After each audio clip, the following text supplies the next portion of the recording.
Monday, March 6th. This is an end of the day SPY recap, and today we end up with kind of a two up but a red bar where we closed more towards the lows. It's not a big bar, and frankly, it was the type of bar that was pretty much expected given the fact that we were moving up for two strong days before it into a fair value gap area that could provide some resistance.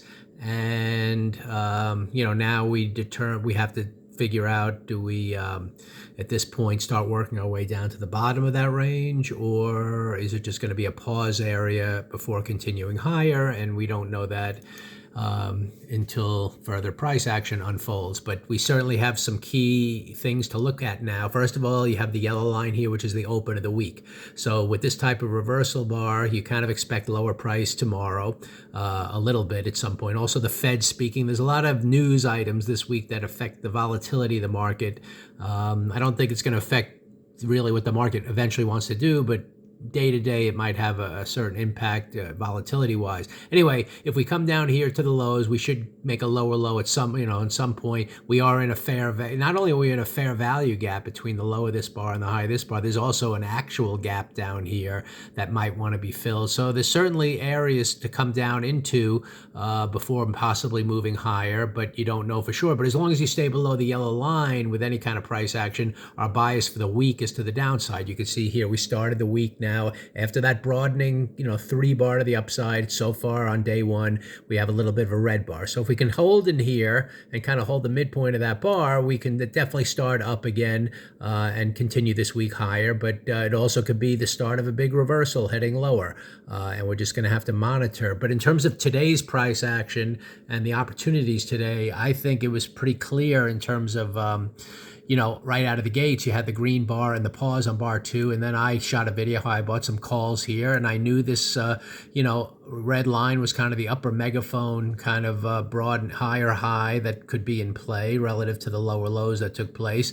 And you had your first move of the day to the upside. And at that point, I shot a video saying that, this likely could be all you're going to get out of the day. So it's a nice base hit quickly. We did have the orderly pullback and one attempt up, couldn't take out that high. And then once you had the 2 down bar, you were kind of failing at that point in terms of just the classic directional day, which is 2 pushes up, at least the way I define it. So once you broke the low here, aggressively, I think you could have bought puts and held on. And then if you want to continue holding, see what happens tomorrow. But if not, it was just a base hit kind of day for the first directional move of the day. That's generally what I look for. And there were some other stocks that were doing some unique things today. Tesla worked to the downside a little bit.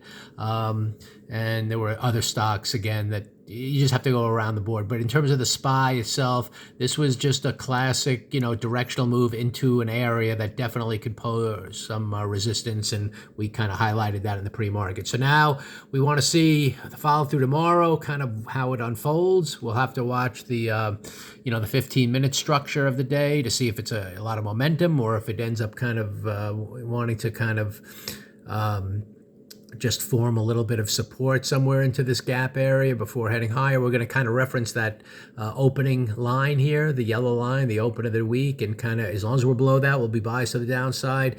And if we get maybe a 2 down and then a 2 up going into Wednesday, let's say, that could start the trend back up again. So it's all a matter once you kind of broaden out into a key area, whether it's liquidity or whether it's kind of a fair value gap. That's kind of always a pause area. You want to determine, are you going to be reversing or are you going to be just pausing and eventually continuing towards some of those higher time frame liquidity areas. So we'll find that out in time. But again, today, pretty clear expectations, and price did pretty much what you would think it would do coming into a gap area that could be some resistance. So we'll see what happens tomorrow. And again, monthly chart, we're still in a 2 down month, but we're green for the moment. So there's a ways to go before this month eventually turns red.